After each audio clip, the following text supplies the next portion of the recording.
The biggest lie in real estate is that you need a 20% down payment to start building your rental portfolio in 2026. In reality, some of the wealthiest investors I know started with absolutely zero of their own money by using creative financing strategies.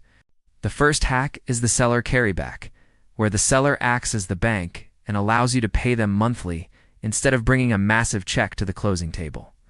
Another powerful tool for 2026 is the HELOC Pivot, where you use the dead equity in your primary residence to fund the down payment on your next 3 properties.